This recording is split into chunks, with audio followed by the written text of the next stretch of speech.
Baik, Dr. Diana sudah bergabung bersama kita. Mungkin untuk, kegiatan berikutnya bisa kita lanjutkan ya, Dok? Ya, mohon izin, bismillahirrahmanirrahim. Assalamualaikum warahmatullahi wabarakatuh. Waalaikumsalam warahmatullahi wabarakatuh. Ya, baik, terima kasih Bapak dan Ibu, yang kami hormati, Dr. Diana Eka Ratnasari. Terima kasih sudah bergabung kembali bersama kami, Dok. Tadi sepertinya ada gangguan jaringan atau gimana ya, Dok? Sudah kami cari ternyata sepertinya terpental ya, Dok? Ya, Ya, ini kan kita memang, untuk kegiatan yang full dilakukan secara daring memang kendala yang paling besar memang biasanya jaringan internet ya. Diharapkan memang bisa, tersedia jaringan yang lebih stabil. Ini tadi kami juga di awal sama Dok, agak terlambat karena kami ada gangguan teknis ya. Mungkin untuk berikutnya kita bisa masuk materi di pukul 13 juga sudah nambah sampai 13.10. Nanti, materi selanjutnya akan disampaikan oleh Dr. Diana Eka Ratnasari terkait dengan penyusunan bab 3. Dan mungkin sambil beliau ini, menyiapkan materinya, mohon izin untuk kami bacakan kurikulum kitanya, Dok. Dr. Diana ini beliau lahir pada tanggal 24 November tahun 1977. Beliau menyelesaikan pendidikan di Fakultas Kedokteran Unisula Semarang, dan saat ini beliau, berdomisili di Semarang, dan sehari-hari beliau adalah sebagai Kepala Puskesmas Ngemplak Timbungan, Kota Semarang. Dan juga selain sebagai Kepala Puskesmas, beliau juga sebagai surveyor di FKTP. Sebelumnya juga beliau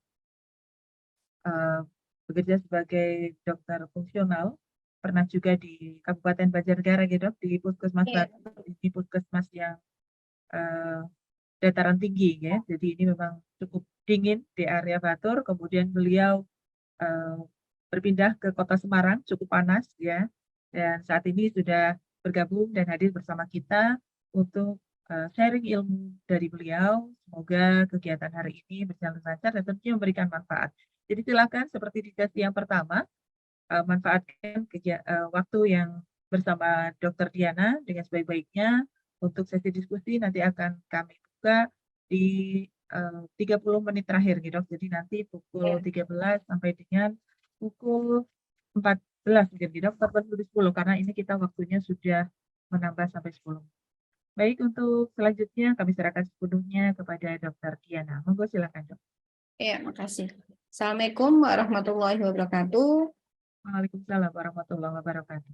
Ya, untuk teman-teman sekalian, untuk siang ini walaupun siang mudah-mudahan masih tetap semangat ya untuk kita sharing ilmu gitu kan. Ya, benar saya di Puskesmas Ngemplak kebetulan kemarin tanggal 19 Juni saya sudah melakukan survei akreditasi. Jadi sudah selesai alhamdulillah.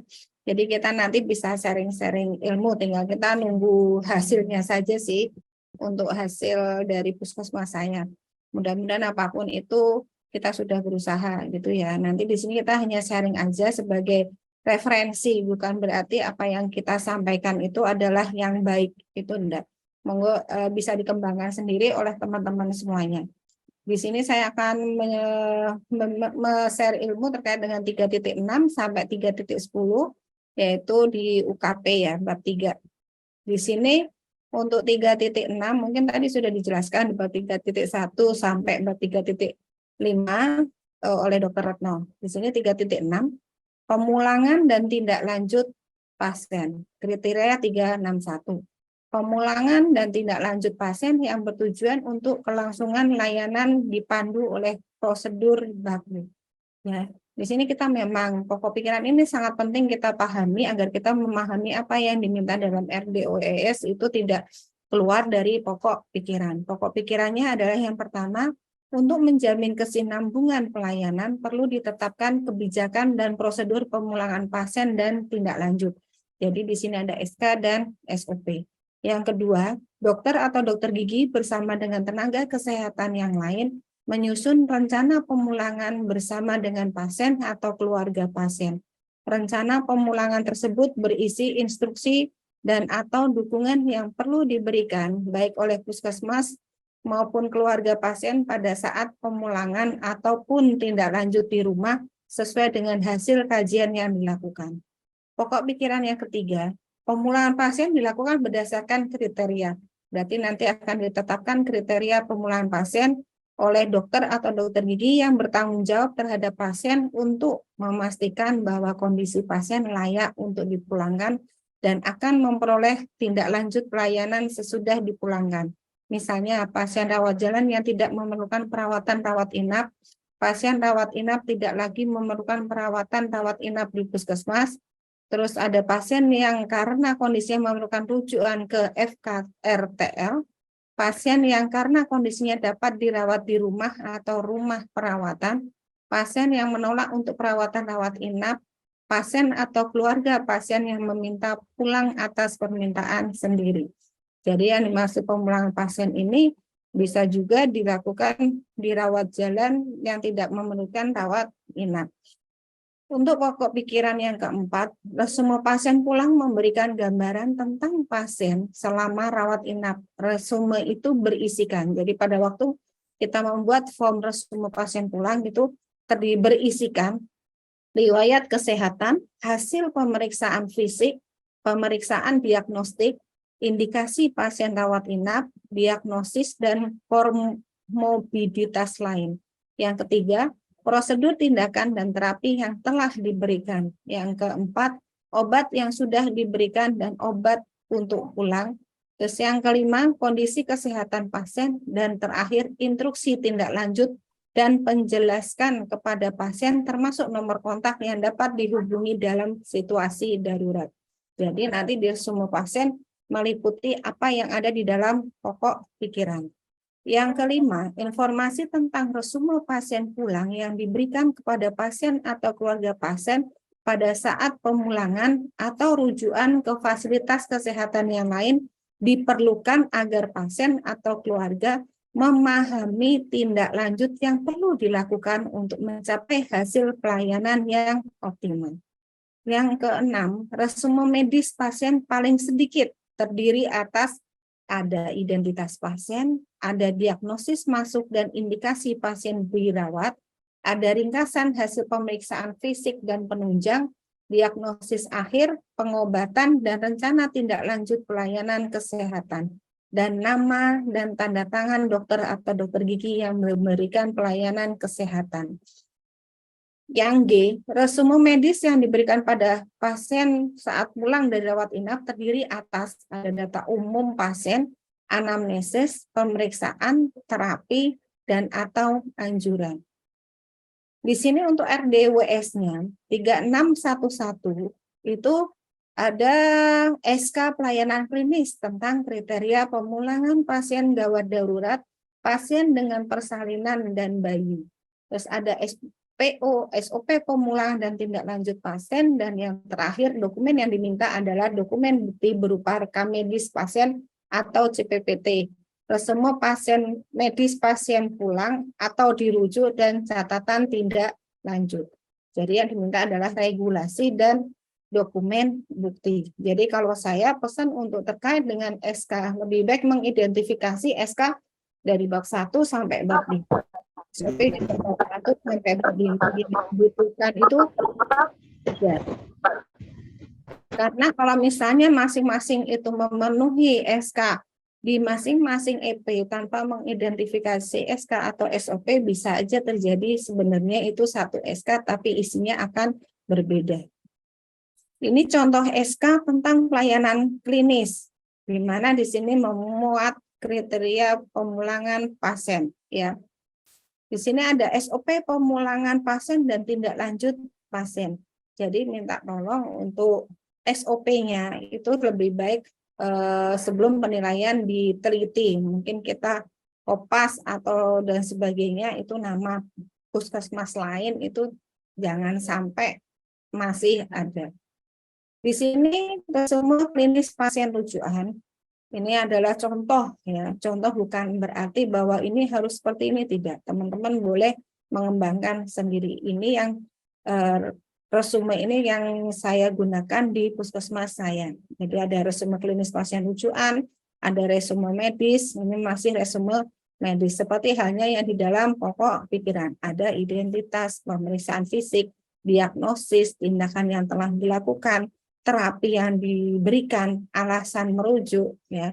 Terus di sini ada resume medis, berarti apa? Ada nama pasien, tanggal lahir, ya. Terus ringkasan riwayat penyakit, pemeriksaan fisik, pemeriksaan penunjang terapi atau pengobatan selama di puskesmas, hasil konsultasi, diagnosis utama, diagnosis sekunder, ya, hasil lab, instruksi gizi, kondisi waktu keluar, apakah sembuh, rujuk rumah sakit, meninggal, dan lain-lain. Pengobatan yang dilanjutkan, ya, terapi pulangnya apa? Di sini ada dokter penanggung jawab.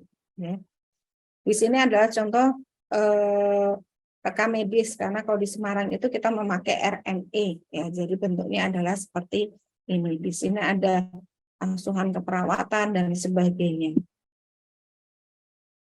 Untuk 23612, resume medis diberikan kepada pasien dan pihak yang berkepentingan saat pemulangan atau rujukan. Di sini yang diminta adalah dokumen bukti, observasi, dan wawancara. Dokumen buktinya adalah berupa rekam medis, telaah catatan dalam resume medis yang diberikan kepada pasien di dalam rekam medis. Ada juga di sini pengamatan survei terhadap pemberian resume medis oleh tenaga medis pada saat pelaksanaan pemulangan pasien atau rujukan. Wawancara, yang diwawancara adalah dokter, perawat, bidan, penggalian informasi tentang pemberian resume medis pemulangan pasien atau rujukan. Jadi dari pengalaman saya kemarin survei, jadi pada saat daring kita memang difokus ke arah dokumen regulasi ataupun dokumen bukti. Jadi pada waktu luring pertama, kita akan ditanya bentuknya adalah wawancara. Wawancara itu dalam arti bahwa apakah dokumen yang ada, boleh itu dokumen itu lengkap. Tapi pemahaman masing-masing teman di puskesmas itu harus benar-benar kita tingkatkan. Karena di situ akan terlihat apakah teman-teman di puskesmas itu memahami tidak, atau hanya sekedar dokumen lengkap tapi tidak memahami. Ini adalah contoh resume medis yang sudah terisi yang di Puskesmas Ngemplak, ya. Terus untuk kriteria 371, pelayanan rujukan. Di sini adalah pelaksanaan pelayanan rujukan dilakukan sesuai dengan ketentuan kebijakan dan prosedur yang telah ditetapkan dan mengacu pada ketentuan peraturan perundang-undangan. Pokok pikirannya, ada beberapa pokok pikiran yang harus kita pahami. Yang pertama, jika kebutuhan pasien akan pelayanan tidak dapat dipenuhi oleh puskesmas, pasien harus dirujuk ke fasilitas kesehatan yang mampu menyediakan pelayanan berdasarkan kebutuhan pasien, baik ke FKTRL, puskesmas lain, home care, dan paliatif. Ini ya. Jadi terkait dengan pokok pikiran yang A. Untuk B, untuk memastikan kontinuitas pelayanan, informasi tentang kondisi pasien dituangkan dalam surat pengantar rujukan yang meliputi kondisi klinis pasien, prosedur dan pemeriksaan yang telah dilakukan, dan kebutuhan pasien lebih lanjut. Jadi kalau kita untuk informasi pasien yang dalam pengantar, yaitu tadi harus ada kondisinya, pemeriksaannya, terus kebutuhan pasien lebih lanjut. Pokok pikiran yang ketiga, proses rujukan harus diatur dengan kebijakan dan prosedur, termasuk alternatif rujukan sehingga pasien dijamin dalam memperoleh pelayanan yang dibutuhkan di tempat rujukan pada saat yang tepat. Jadi kita harus melihat dari kebijakan dan prosedur. Yang ke-D, komunikasi dengan fasilitas kesehatan yang telah mampu dilakukan untuk memastikan kemampuan dan ketersediaan pelayanan di FKRTF. Jadi bisa disiapkan form ataupun buku komunikasi dengan fasilitas kesehatan lanjutan. Maksudnya, saya dicatat merujuk ke rumah sakit si A. A itu yang menerima siapa? Advisnya apa? Tunggu sebentar, 5 menit kita menunggu. Nanti kita telepon lagi dia apa? Itu harus kita catat sebagai buku komunikasi dengan fasilitas kesehatan rujukan. Jadi kalau seandainya misalnya di satu rumah sakit tidak bisa menerima, kita pasti akan cari rumah sakit yang lain. Pesan saya jangan lupa dicatat jamnya, petugas dari rumah sakitnya, namanya siapa, ini advisnya apa. Misalnya nunggu, oh penuh gitu kan. Jadi kalau misalnya ada sesuatu hal yang terjadi dengan pasien terkait dengan namanya rujukan, kita bisa mempunyai bukti bahwa kita sudah melakukan komunikasi dengan rumah sakit. Dan jelas ada jam, ada petugasnya. Pokok pikiran yang ke pada pasien yang akan dirujuk dilakukan stabilisasi sesuai dengan standar rujukan. Pasti teman-teman sudah paham terkait dengan stabilisasi untuk pasien yang akan dirujuk. Untuk F, pasien atau keluarga pasien mempunyai hak untuk memperoleh informasi tentang rencana rujukan yang meliputi alasan rujukan, fasilitas kesehatan yang dituju, termasuk pilihan fasilitas kesehatan lainnya jika ada, sehingga pasien atau keluarga dapat memutuskan fasilitas mana yang dipilih dan yang terakhir kapan rujukan harus dilakukan. Jadi kita harus menerangkan bahwa alasan rujukannya itu apa, fasilitas kesehatan yang dituju. Jadi bisa aja kalau di bab 3 itu ada rumah sakit rujukan. Kalau biasanya saya menyarankan membuat rumah sakit rujukan ditempel di masing-masing poli ataupun di pendaftaran. Dari rumah sakit tipe D sampai tipe A. Jadi pasien itu paham. Karena apa? Kalau kita tidak menempelkan di situ, kita nggak tahu rumah sakit ini tipe apa gitu kan. Karena kalau BPJS itu pasti berdasarkan tipe rumah sakit.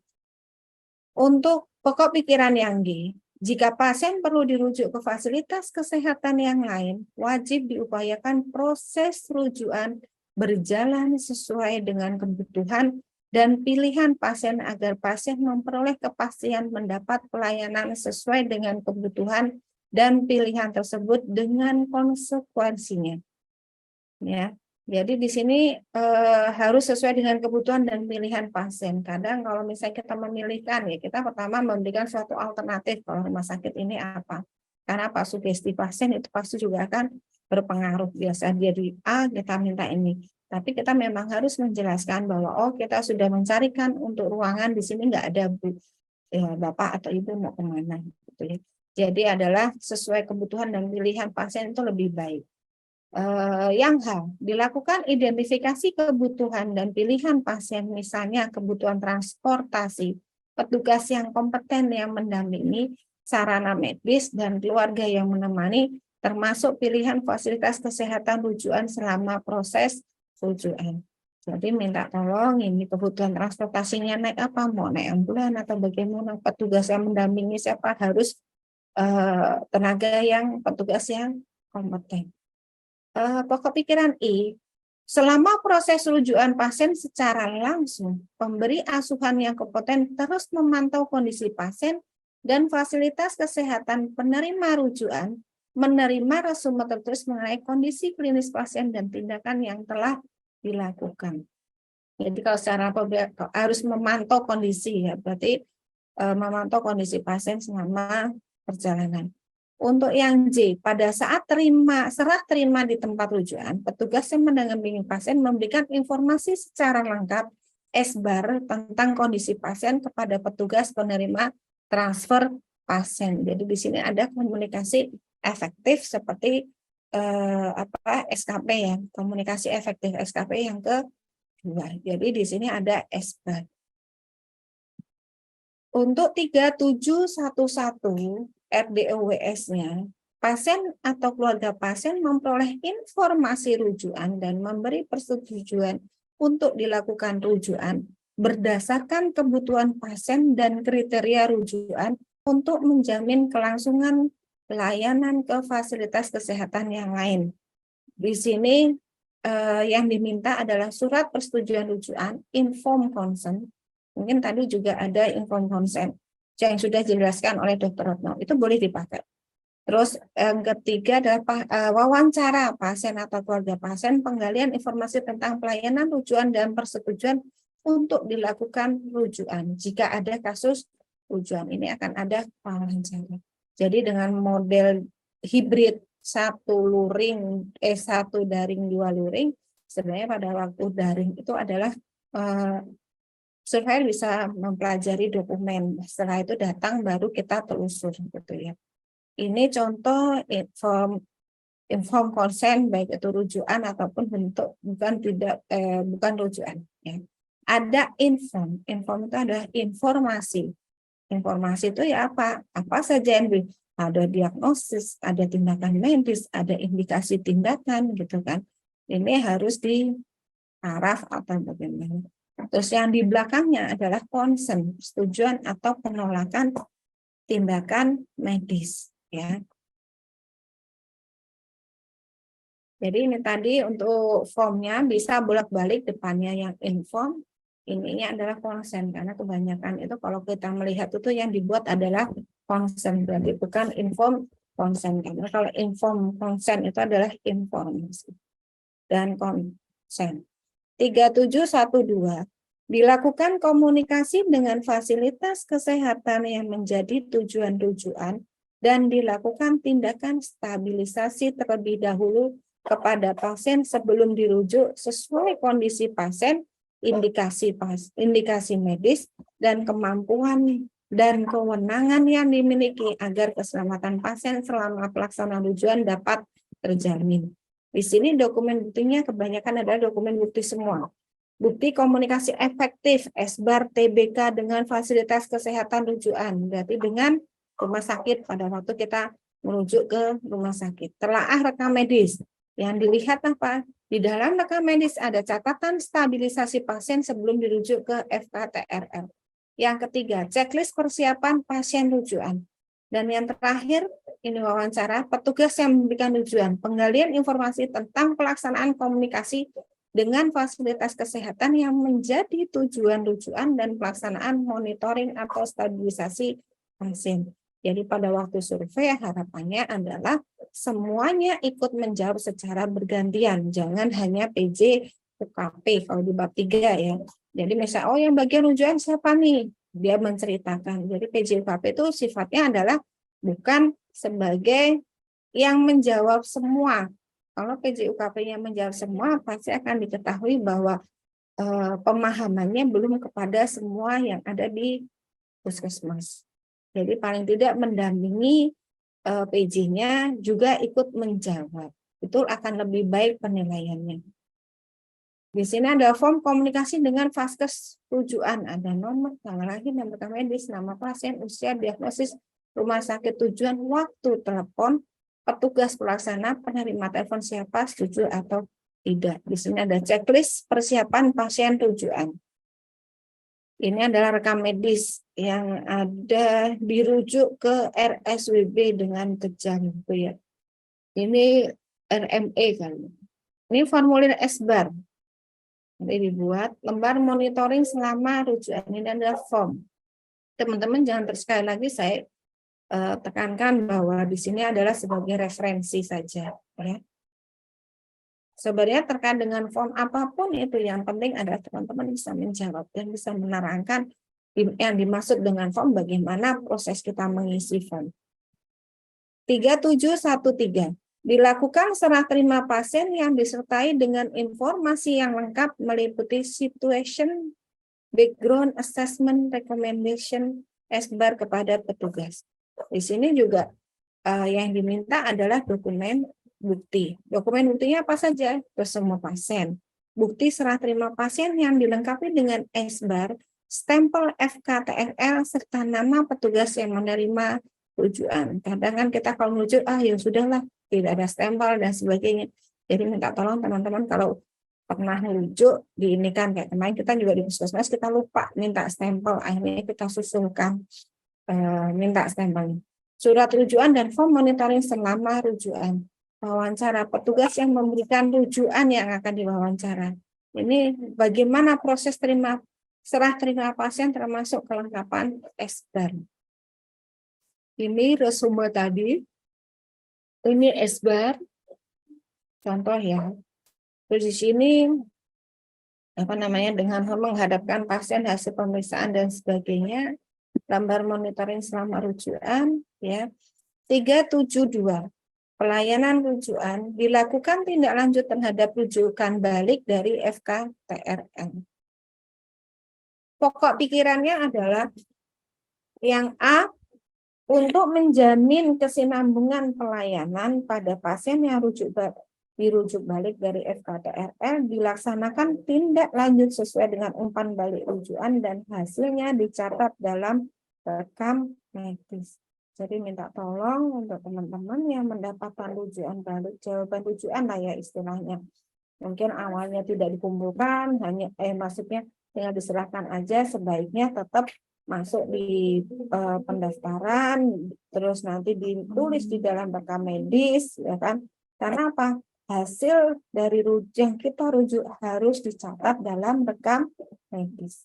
Yang B, jika puskesmas menerima umpan balik rujukan balik dari fasilitas kesehatan rujukan tingkat lanjut atau fasilitas kesehatan lain, tidak lanjut dilakukan sesuai prosedur yang berlaku melalui proses kajian dengan memperhatikan rekomendasi umpan balik rujukan. Jadi kalau kenapa menerima umpan balik berarti apa? Berarti dia masuk sebagai ini kita catat dalam rekam medis. Di situ kita bisa menentukan tindak lanjut. Apakah nanti dia kontrol 1 bulan sekali atau misalnya kalau ada apa-apa langsung datang ke puskesmas dan sebagainya.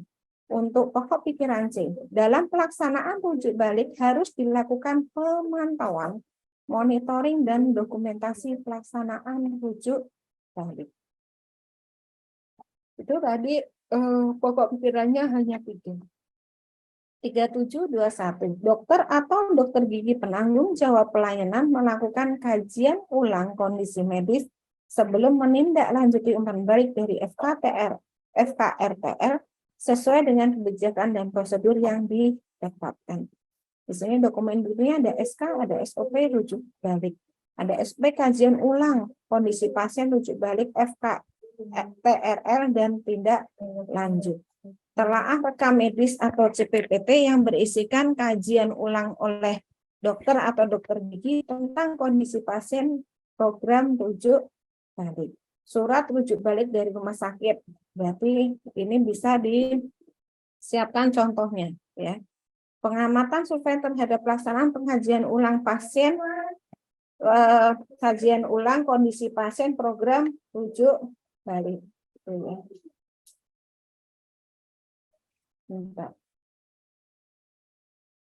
Ini untuk RDO-WS.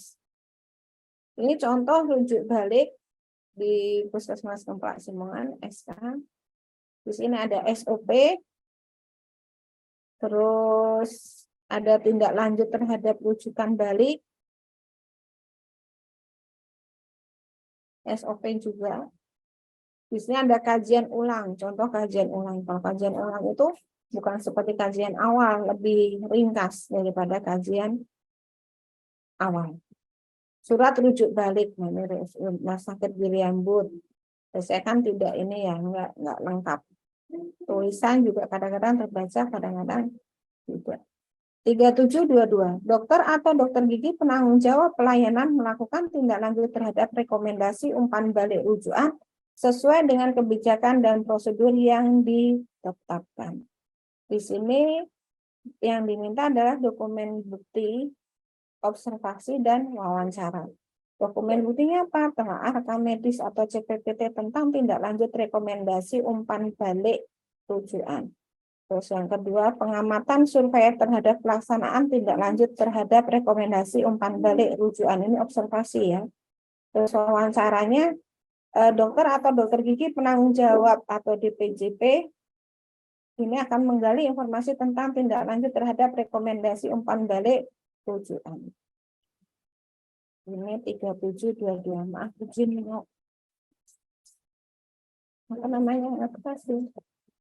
Terus ini contoh tindak lanjut pasien rujuk balik. Jadi kalau misalnya ada rujuk balik, sebaiknya ditulis di dalam rekam medis. Jadi saya tekankan bahwa untuk teman-teman mengingatkan kembali bahwa bab 3 itu sebenarnya dilihat dari rekam medis. Kalau rekam medisnya itu lengkap, otomatis bab 3-nya sangat lengkap. Karena kalau memang dipelajari diminta bahwa yang diminta rekam medis, CPPT seperti itu.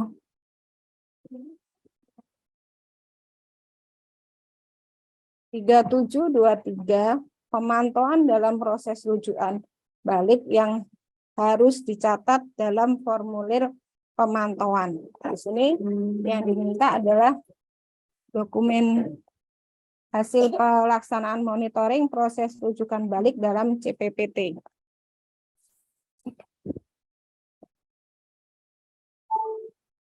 Di sini contoh monitoring dalam rekam medis. Jadi saya tekankan bahwa sekali lagi minta tolong untuk rekam medis dicatat secara lengkap.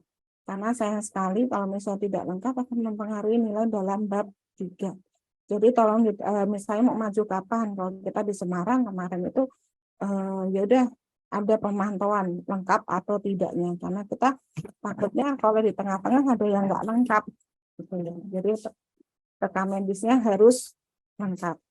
Ini monitoring dalam buku PRB. PRB itu kan Prolanis. Jadi kita sertakan di situ untuk dokumennya. Nanti per bab itu ada EP kita masukkan untuk mempermudah surveyor dalam hal ngecek dokumen. Penyelenggaraan rekam medis, ini kriteria 381. Tata kelola penyelenggaraan rekam medis dilakukan sesuai dengan ketentuan peraturan perundang-undangan. Di sini kita harus belajar bahwa ada beberapa pokok pikiran yang akan membantu kita untuk melengkapi RDOWS. Pokok pikiran A, rekam medis merupakan sumber informasi utama mengenai proses asuhan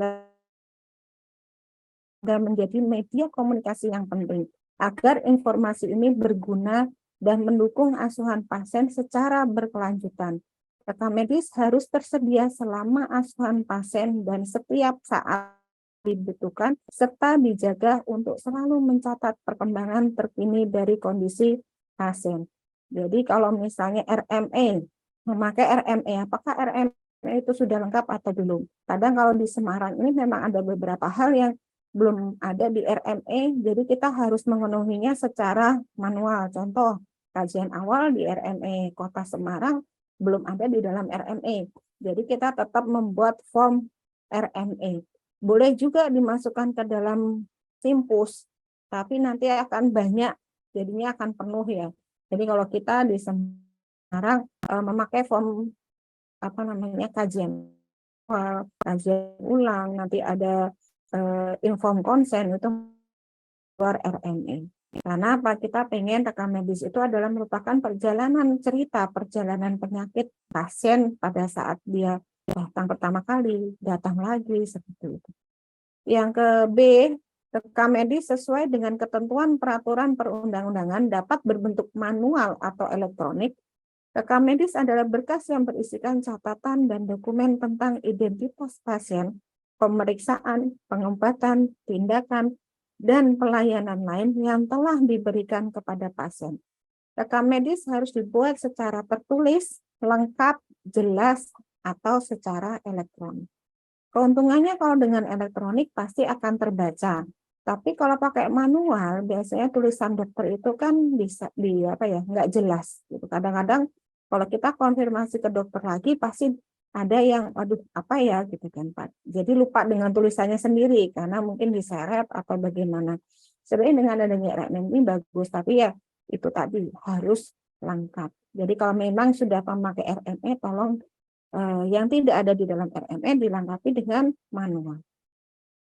Pokok pikiran yang C, perlu dilakukan standarisasi kode diagnosis, kode prosedur atau tindakan, dan simbol dan singkatan yang digunakan dan tidak boleh digunakan. Kemudian pelaksanaannya dipantau untuk mencegah kesalahan komunikasi dan pemberian asuhan pasien, serta untuk dapat mendukung pengumpulan dan analisis data. Standarisasi tersebut harus konsisten dengan standar yang berlaku sesuai ketentuan. Jadi ini untuk singkatan. Mungkin kalau di rekam medis sama pasien itu diusahakan jangan disingkat. Misalnya contoh Ani S. Ani S itu banyak, Ani Susilowati, Ani Setiawati gitu kan. Jadi kalau kita di Semarang di puskesmas saya ada rekam medis itu selalu nge-cross-check apakah ada kesalahan atau tidak, atau ada singkatan. Jadi kalau sekarang ada singkatan langsung dicari, langsung diganti menjadi kepanjangannya atau secara lengkap dan pakai dengan tanggal lahir, jangan umur ya. Karena apa, pada waktu survei itu keliling, asumsi kita bahwa kalau misalnya lansia kita tanya tanggal lahir pasti lupa Bu gitu kan. Karena ada diperiksa gitu waktu di survei paketnya yang ditanya itu adalah umur gitu. Padahal harus tanyanya tanggal lahir. Karena alasannya apa? Soalnya sudah tua, Bu. Jadinya kalau tanggal, ya tetap kita sesuai dengan prosedur menanyakan yang utama adalah tanggal lahir dulu. Kalau misalnya ini lupa, saya tuh lupa nggak ngerti gini. Ingatnya apa Mbah gitu kan. Ya, tapi prosedur yang pertama itu harus kita ikuti bahwa kita harus menanyakan tanggal lahir. Pokok pikiran yang ke-D, dokter, perawat, bidan, dan petugas pemberi asuhan yang lain bersama-sama menyepakati isi rekam medis sesuai dengan ketentuan informasi yang perlu ada dalam pelaksanaan asuhan pasien. Jadi dokter ini sepakat isinya apa saja. Untuk pokok pikiran E, penyelenggaraan rekam medis dilakukan secara berurutan dari sejak pasien masuk sampai pasien pulang, dirujuk atau meninggal yang meliputi kegiatan satu registrasi pasien. Pasti pasien itu pada waktu datang dia registrasi atau pendaftaran ya. Terus yang kedua, pendistribusian rekam medis. Jadi kalau misalnya mau ini kan distribusi rekam medis bagaimana? Kalau RME mudah, nggak usah didistribusikan, langsung ke ruangan aja sudah bisa. Tapi kalau manual pasti akan ditentukan siapa yang akan mendistribusikan. Terus isi rekam medis dan pengisian informasi klinis, ya misalnya nggak boleh ada tidak ada keluhan TAK, BBN itu nggak boleh ya, sifatkan harus jelas. Pengolahan data dan pengkodean, kode diagnosis, misalkan kita sudah punya ICD-10 gitu kan. Terus klaim pembiayaan, penyimpanan rekam medis, bagaimana penyimpanan rekam medis gitu kan, terkunci atau tidak ya.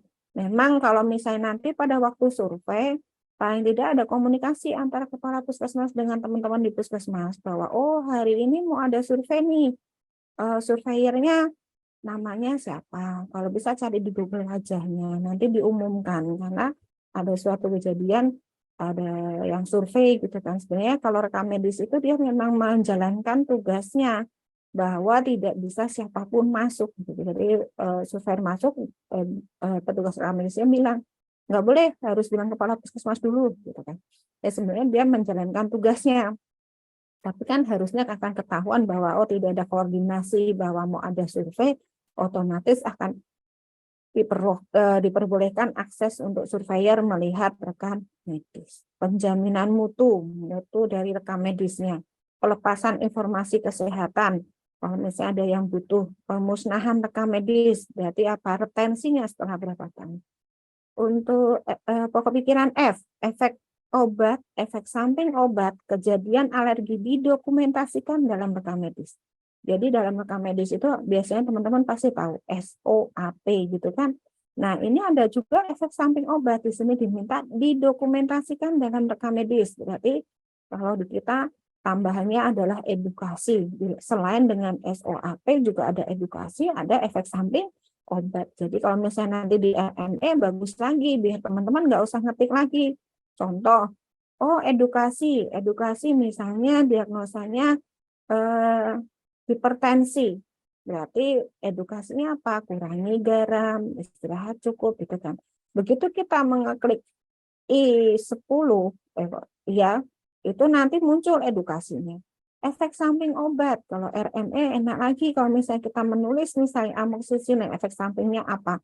Pasti ada, oh begitu kita harus amoxicillin, efek sampingnya dia muncul, itu akan mempersingkat. Tapi kalau RME kita ngetik lagi itu kan nanti kesannya jadi pelayanannya lebih lama. Jadi sebenarnya kalau di RME itu adalah kolaborasi antara mungkin efek samping obat, edukasi. Edukasi itu berarti apa yang di situ?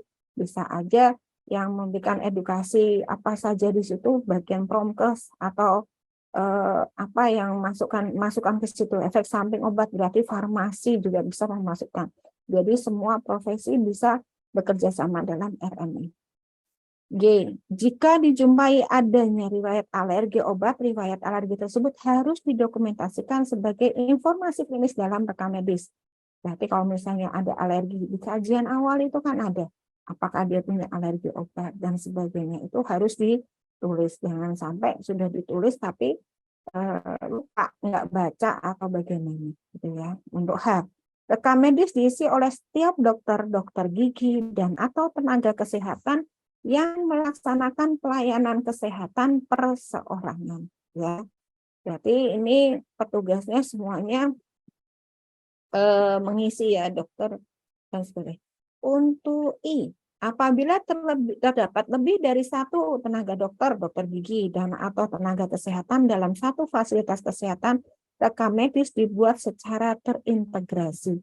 Dalam arti misalnya terintegrasi itu ya misalnya kayak contohnya mungkin ANC, berarti ada siapa saja yang diperiksa di situ, berarti ada dokternya juga nulis, dokter gigi juga diperiksa, bidan, terus konsultasi gizi dan sebagainya, hasil laborat gitu ya, terintegrasi. Bukan hanya ANC, misalnya dia sakit gigi ternyata hipertensi, otomatis dokternya kan juga mengisi, tapi tulisannya tetap SOAP. J.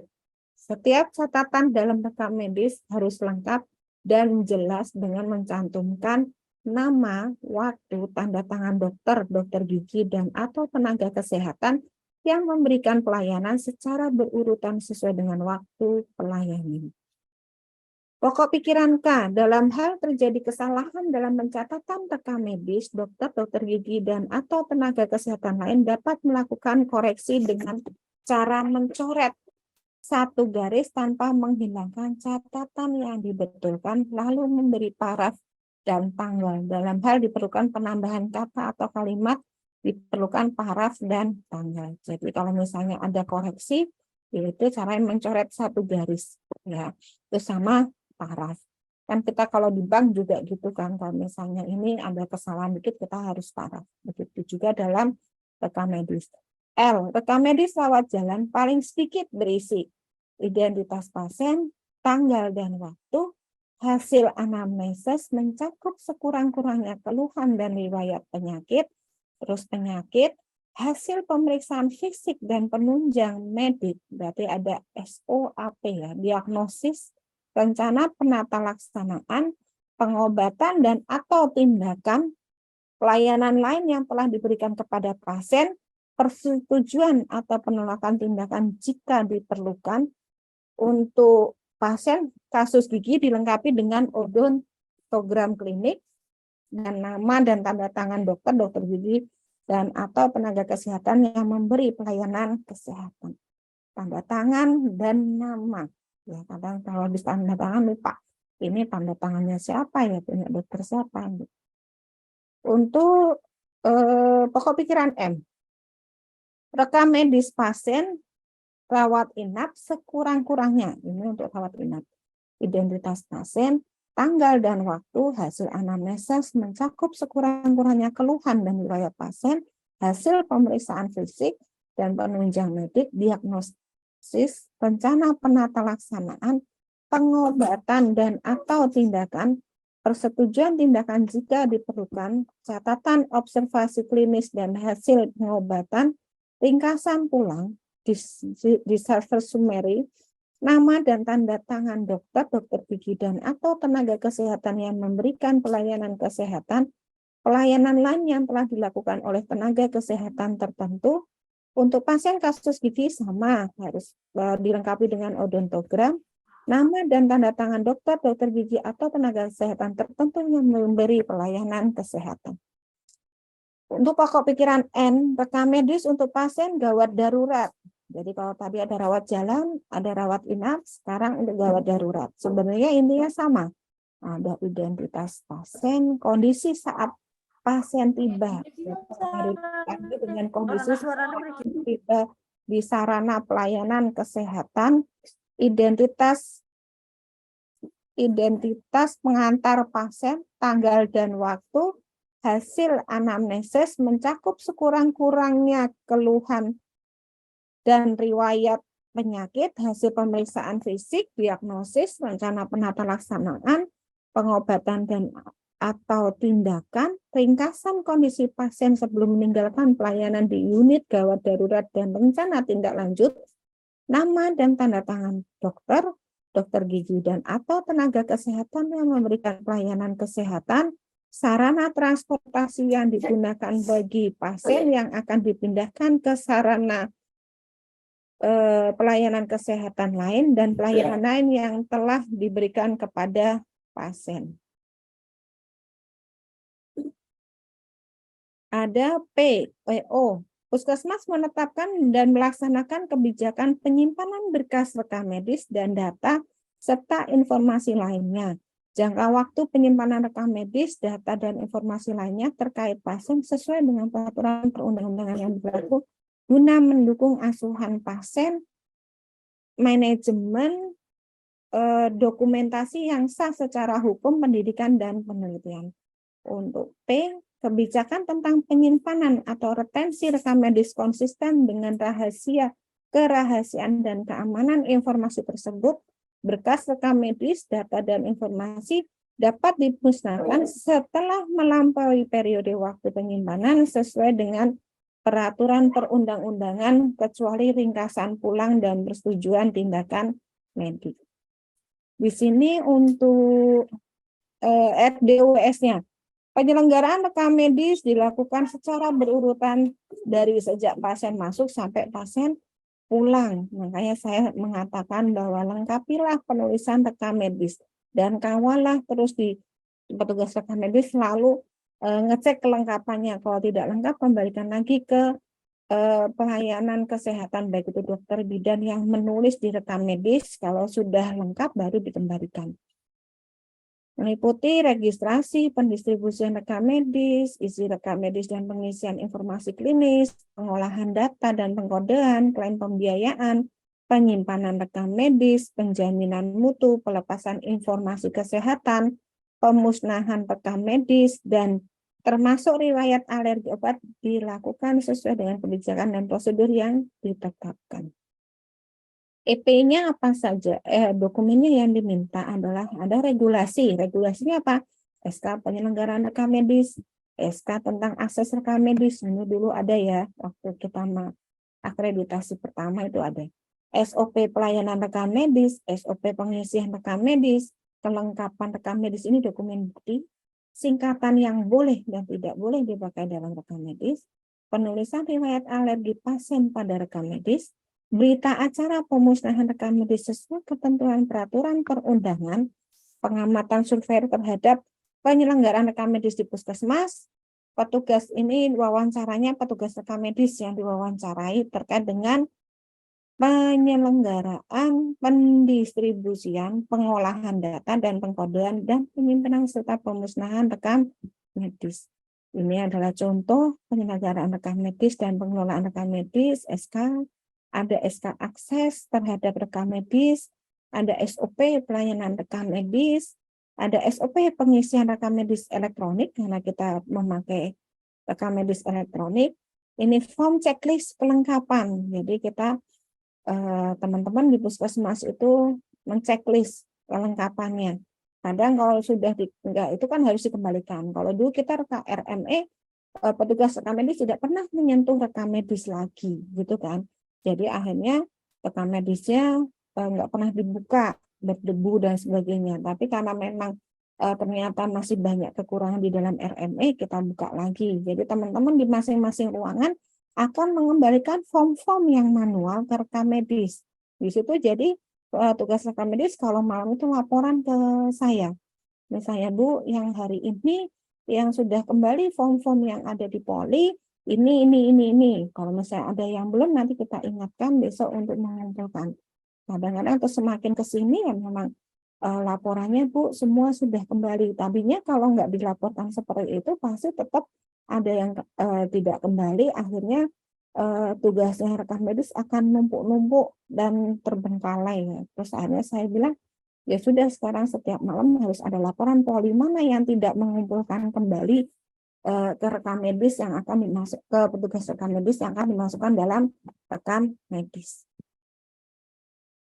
Pengukuran kelengkapan rekam medis ini memang merupakan salah satu indikator mutu di kita. Jadi kita tinggal ngambil aja hasil dari kelengkapan rekam medis. Ini berita acara penyusutan dan pemusnahan rekam medis.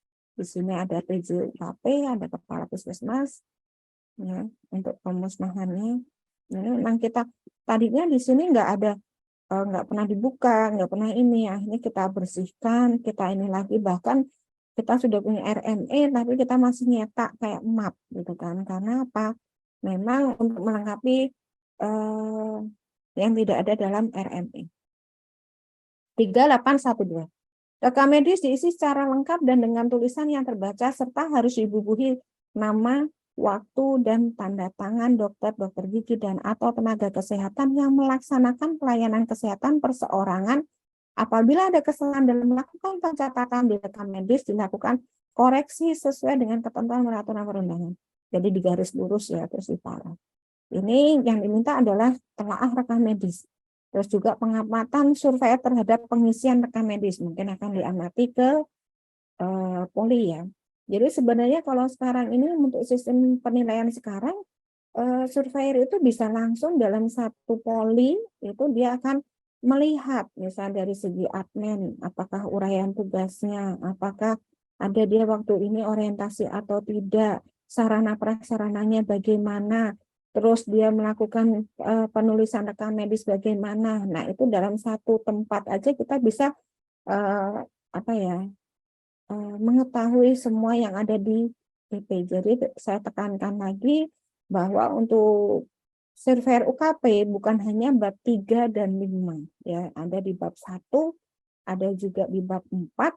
Kalau bab 4 itu yang diperiksa oleh TKPP adalah tata kelola, tata laksana. Tata laksana PTM, tata laksana TB itu diminta hanya 1 EP di dalam bab 4 ya. Di masing-masing ada 3 EP ya. 3 EP terkait dengan tata laksana. Untuk di bab 1 dibagi 2. Jadi nanti ada surveyor admin sama surveyor UKP. Untuk UKP memegang dilema etik dipegang oleh UKP, oleh surveyor UKP, MFK dan K3 juga UKP, audit internal sama FTM itu juga surveyor UKP ya. Jadi nanti kalau yang di sini PJ UKP ya nanti diminta yang dokumen bab 1 yang dilema etik, MFK, K3, audit internal, RTM, bab 3, bab 5 itu letaknya nanti di tim yang UKP. Nah, ini contoh kan tadi ada telaah rekam medis ya. Kan telaah rekam medis dokumennya. Jadi kita berikan contoh di telaah rekam medis. 3.9.1 penyelenggaraan pelayanan laboratorium. Pelayanan laboratorium dikelola sesuai dengan kebijakan dan prosedur yang ditetapkan. Ini adalah pokok pikiran. Pokok pikiran A, Puskesmas menetapkan jenis pelayanan laboratorium yang tersedia di Puskesmas. Berarti mungkin ada SK ya. Terus yang kedua, B, pemeriksaan berisiko tinggi adalah pemeriksaan terhadap spesimen yang berisiko infeksi pada petugas. C, Puskesmas perlu melakukan analisis situasi data kinerja termasuk hasil pelaksanaan PISPK. Ya. Yang kedua, regulasi pelayanan laboratorium perlu disusun sebagai acuan yang meliputi kebijakan dan pedoman serta prosedur pelayanan laboratorium. Jadi untuk UKP ini memang yang utama adalah dibutuhkan SK atau SOP atau pedoman panduan yang ada di dalam EP. Tapi tidak menutup kemungkinan memang dibutuhkan di masing-masing unit itu ada SK, SOP, pedoman panduan itu lebih bagus. Jadi bukan hanya yang ada di EP ya. Jadi kalau di kita itu kita kalau mengidentifikasi SOP untuk dengan itu ada sekitar 465 sepertinya untuk SOP. Karena apa di masing-masing unit itu ada SOP juga, ada SK-nya, ada pedomannya. Kita bawa berpikir dalam satu poli itu pasti harus ada SK, SOP, pedoman panduan dan pelaksanaan. Begitu juga nanti di UKM gitu ya. Untuk yang perlu dilakukan upaya pemantapan mutu internal dan pemantapan mutu eksternal di Puskesmas. PMI, apa sih PMI? Pra-analitik, analitik, pasca analitik itu dipantau. Ya, kalau PME, berarti kita mengirimkan sampel ke tempat yang lain untuk sebagai perbandingan. Ya. Untuk F, Puskesmas wajib mengikuti PME secara periodik.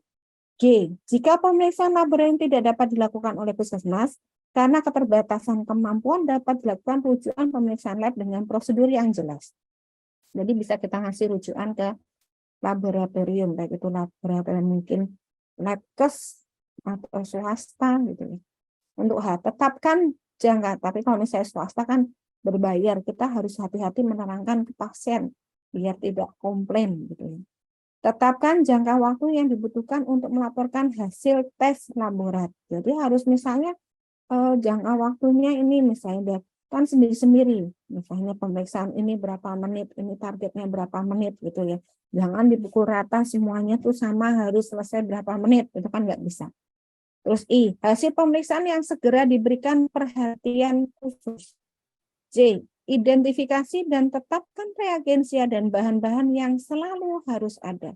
Jadi harus seorang analis kesehatan itu harus melakukan suatu perencanaan bahan-bahan yang selalu harus ada. Jangan sampai kita melakukan perencanaan reagen atau bahan-bahan yang nggak pernah kita pakai, kita beli. Berarti apa? Di perencanaannya itu kurang baik. Evaluasi periodik dilakukan terhadap ketersediaan dan penyimpanan semua reagensia. Jadi ini dievaluasi bagaimana cara dilakukan terhadap ketersediaan, jangan sampai kehabisan ya kan. Itu kan juga kalau laboratorium itu bisa menambah pendapatan ya kalau kita puskesmas itu sudah BLUD. Jadi kalau misalnya BLUD, di lab key yang bisa kita menambah itu kan biasa di laboratorium, di gigi gitu kan. Nah, itu juga kita menyampaikannya juga harus dengan hati-hati karena pemahaman masyarakat adalah bahwa periksa itu gratis gitu ya. SK SOP pelabelan untuk reagensia dan larutan. M. Perlu ditetapkan rentang nilai normal dan rentang nilai rujukan untuk setiap pemeriksaan yang dilaksanakan. Jadi ada SK.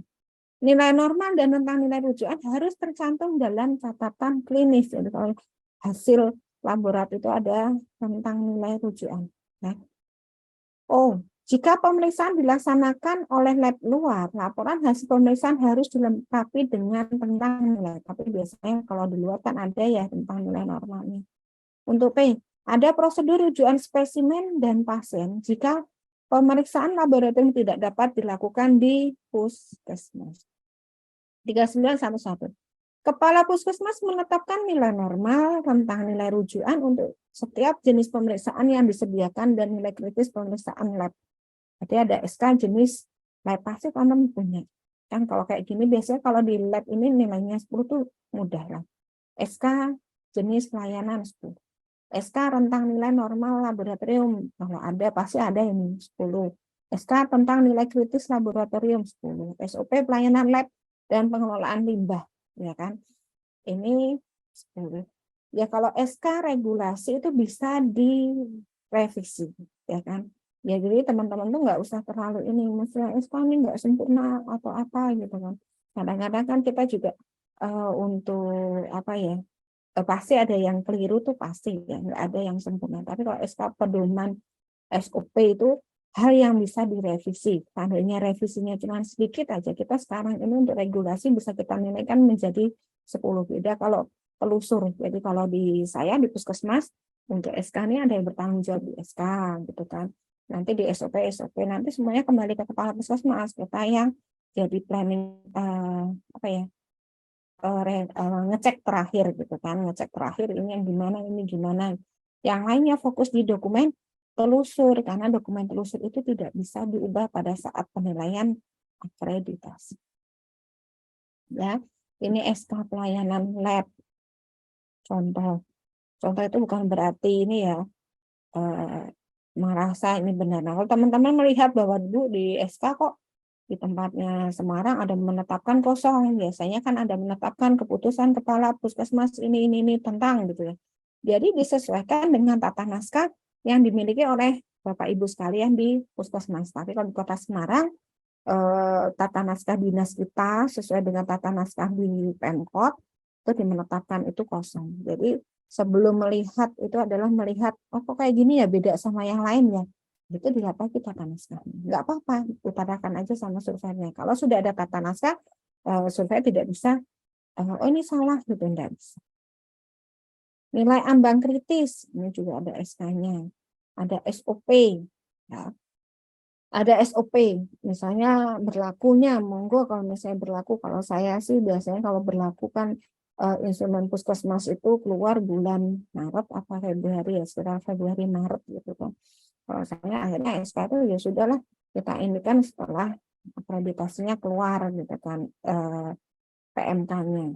Tapi monggo kalau mau teman-teman mau di 2022 juga nggak apa-apa, karena kan memang ada beberapa hal peraturan yang kita masukkan daripada ngubah lagi akhirnya kita setelah keluar. Ini SOP pengelolaan limbah B3 di puskesmas ya. Ini SOP. Jangan lupa lagi bahwa kalau dalam SOP pengertian itu adalah judul adalah, kalau tujuan itu adalah sebagai acuan dalam melakukan langkah-langkah titik-titik kebijakan SK Kepala Puskesmas, referensi monggo. Kalau prosedur itu adalah kata kerja, petugas ngapain, petugas apa, kenapa? Kalau bukan sebuah kata kerja, kalau pada saat kita pengen checklist kepatuhan terhadap SOP, nah kalau nggak ada petugasnya kan berkurang satu nilai. Kalau menurut saya. 3912, reagensia esensial dan bahan lain tersedia sesuai dengan jenis pelayanan yang ditetapkan, pelabelan dan penyimpanannya termasuk proses untuk menyatakan jika reagen tidak tersedia. RDW ya. Ini ada SOP, pelabelan reagen esensial dan bahan lain, SOP penyimpanan reagen esensial dan bahan lain, SOP bahan BMHP, ya BMHP ini tolong di bab 4 itu juga ada BMHP. Apakah mau dijadikan satu atau mau dipisah? SOP penyampaian pelayanan laboratorium jika reagen tidak tersedia. Materi MSDS, bukti penyimpanan dan pelabelan reagensia sesuai dengan regulasi, checklist. Bukti perhitungan kebutuhan reagensia termasuk buffer stock, bukti pemesanan reagensia, checklist monef ketersediaan reagensia, bukti penyampaian pelayanan laboratorium jika reagen tidak tersedia, petugas lab diwawancara, penggalian informasi tentang pengelolaan reagen, pelabelan, penyimpanan. Itu petugas lab misalnya ada dua-duanya harus paham ya, jangan hanya satu. Itu akan terlihat bahwa pemerataan terkait dengan akreditasi ini di semuanya ada di situ. Ini contoh SOP-nya, ada SOP penyimpanan dan distribusi reagen, nanti bisa dilihat oleh teman-teman. Pengelolaan sediaan farmasi dan bahan habis pakai, reagen tidak tersedia juga ada. Ini MSDS contoh. Ini ya, ini juga untuk reagen. Pengajuan reagen. Jadi kalau misalnya pengajuan reagen, sebenarnya kalau anggaran reagen itu kan anggaran laborat itu kan jelas data. Kalau saya selalu membiasakan anggaran itu berapa dibagi dalam 12 bulan, yaitu berapa gitu kan. Kalau misalnya untuk memonitoring kita bahwa jangan sampai di akhir bulan itu kita sudah belanja-belanja di depan, habis di akhir tahun, kan enggak ini. Gitu ya. Jadi kalau saya selalu menekankan bahwa anggaran di lab itu berapa dibagi 12, berarti satu bulan kamu harus belanjanya sekian nih, uangnya sekian gitu kan. Kalau misalnya lebih, otomatis bulan depannya belanjanya dikurangi gitu kan. Jadi untuk memonitoring keuangan juga terkait dengan reagen. Ini penghitungan buffer stock. Ini papan pemeriksaan. Nah, ini kalau misalnya belum tersedia kita kasih pengumuman, jangan sampai pasien itu sudah periksa udah lama, nunggu lama, nggak ada, nanti akan muncul keluhan. Ya. 3913, penyelenggaraan pelayanan laboratorium yang meliputi 1 sampai 9 tadi ada di pokok pikiran ya. Karena selalu di sini kalau kita nggak baca pokok pikiran pasti bingung. 1 sampai 9 itu apa sih? Kita baca pokok pikiran. Dilaksanakan sesuai dengan kebijakan dan prosedur yang ditetapkan. Ini ada regulasi SOP jika terjadi tumpahan reagen, SOP pelayanan lab, bukti pelaksanaan pelayanan lab. Ini pengamatan supaya observasi, wawancara juga penggalian pelaksanaan pelayanan lab. Ya, ini contoh SOP penanganan tumpahan reagen, pelayanan laboratorium di luar jam. Jadi minta tolong teman-teman kalau misalnya mau upload dokumen di DFO, lebih baik yang kopian stempel terkendali, karena biasanya kalau seperti itu nanti dilihatnya loh kok nggak ada terkendalinya, loh kok belum ada tanda tangannya, ya karena kita tergesa-gesa kan gitu kan, yang diupload itu kan banyak gitu. Nanti pun ada cara uploadnya biar cepat, itu bagaimana, nggak usah satu-satu gitu kan. 3914 PMI dan PME dilakukan terhadap pelayanan laboratorium sesuai dengan ketentuan peraturan perundang-undangan dan dilakukan perbaikan jika terjadi penyimpangan. Di sini ada regulasi SK pelaksanaan PMI PME, SOP PMI PME, bukti pelaksanaan perbaikan bila terjadi penyimpangan, pengamatan survei tentang pelaksanaan PMI dan bukti dilakukan PME, biasanya sertifikatnya. Petugas laboratorium penggalian tentang pelaksanaan PMI dan hasil PMI. Ini contoh SK PMI PME, ada SOP PMI, ada SOP PMI. Jadi kalau misalnya yang benar ya udah ditanda tangan, tapi kan kalau asli tidak ada stempel. Jadi nanti kalau misalnya di DFO lebih baik yang kopian sudah stempel basah, sudah ada terkendali. Karena kadang-kadang kalau misalnya sudah lengkap, pasti teman-teman akan dicari nih, apa nih yang kurang nih, gitu kan.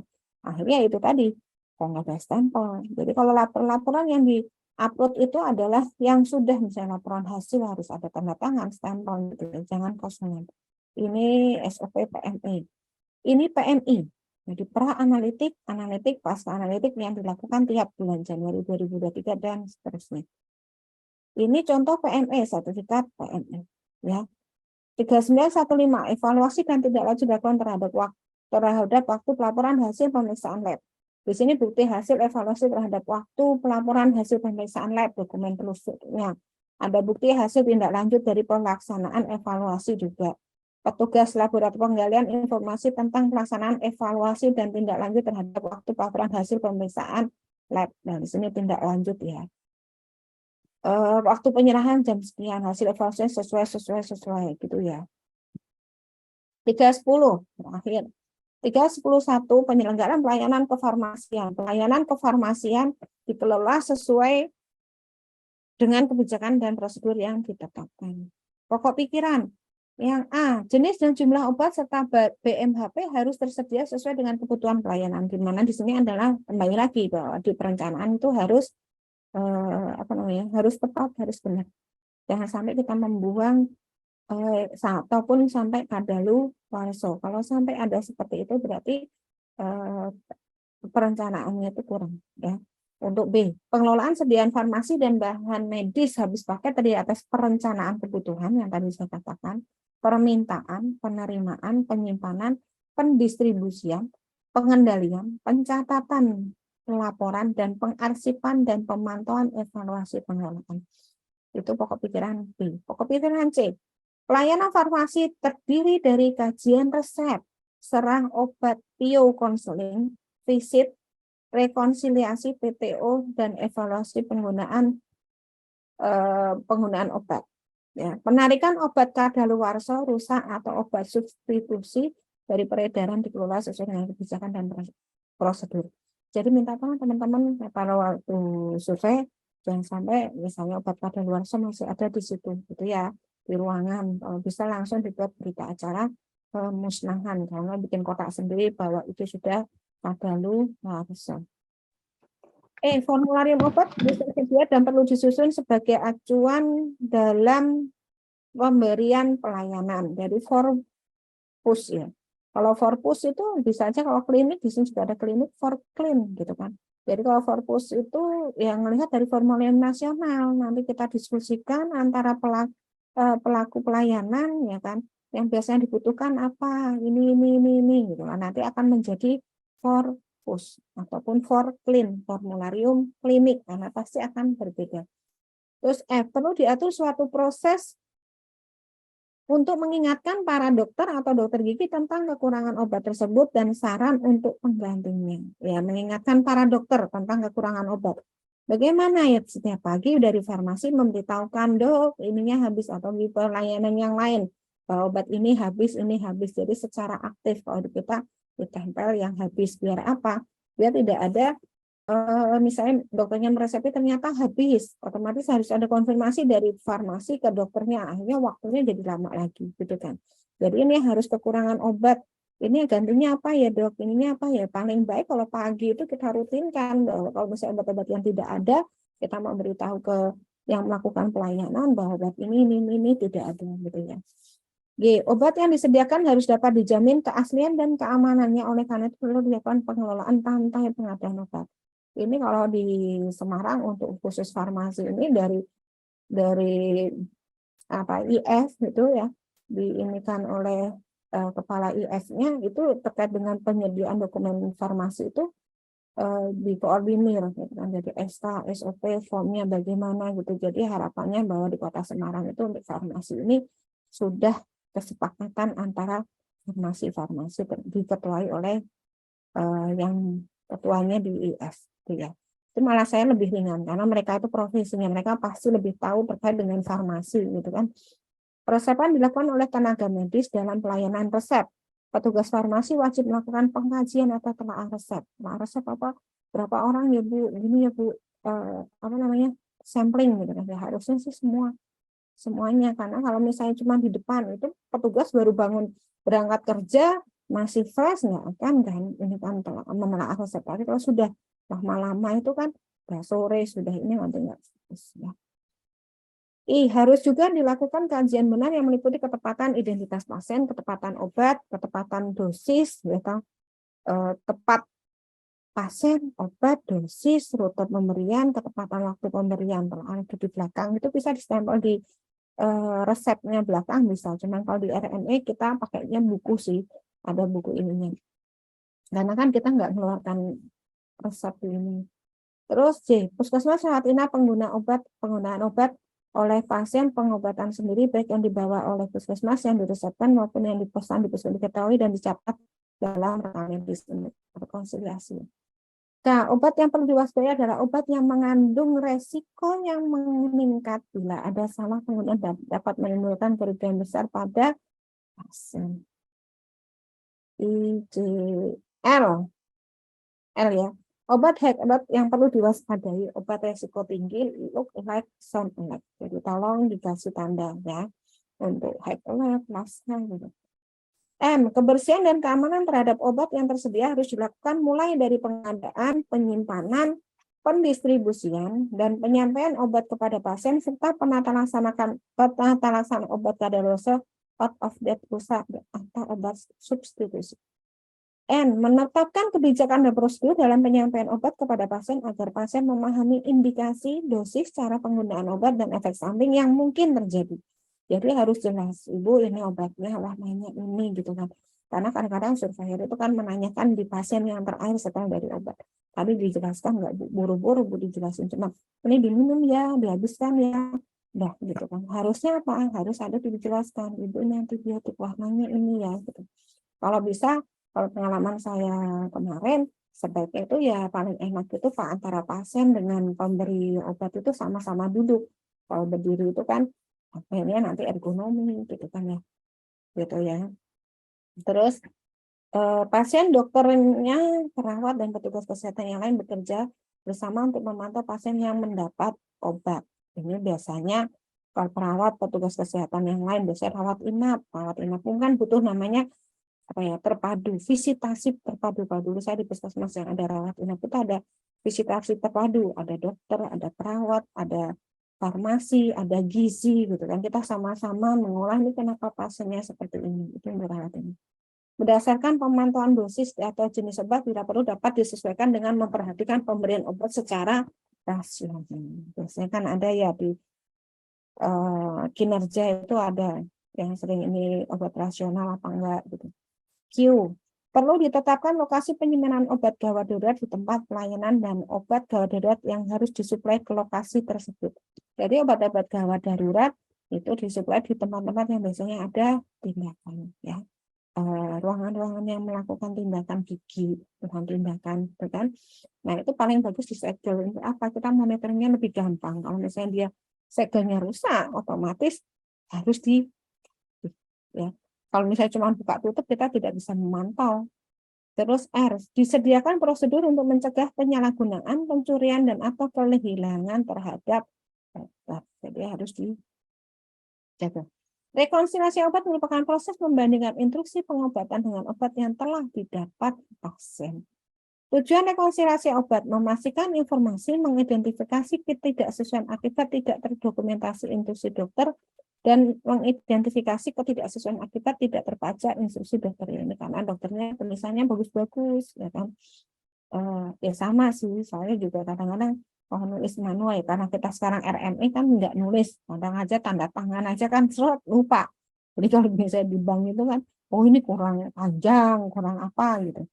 Untuk tahap proses rekonsiliasi pengumpulan data, komparasi, konfirmasi, komunikasi, dikumpulkan data, ya rekonsiliasi. 3.10.1.1. Tersedia daftar formulir obat puskesmas, ada Forpus ya. Bukti penyusunan Forpusnya ya berupa rapat, di mana ada farmasi, ada dokter, ada paramedis, gitu kan, untuk menyepakati Forpusnya itu isinya apa saja sih. Ini daftar formularium pelayanan kesehatan dasar puskesmas. Ya. Bukti penyusun dalam rapat di form umpan. Ya. Ini kalau rapatnya, kalau kita rapatin formularium.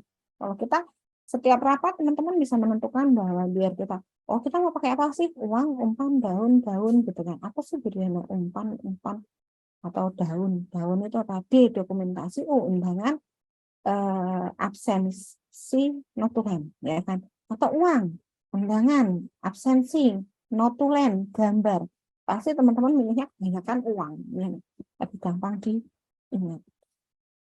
3.10.1.2 dilakukan pengelolaan sediaan farmasi dan BMHP oleh tenaga kefarmasian sesuai dengan pedoman dan prosedur yang telah ditetapkan.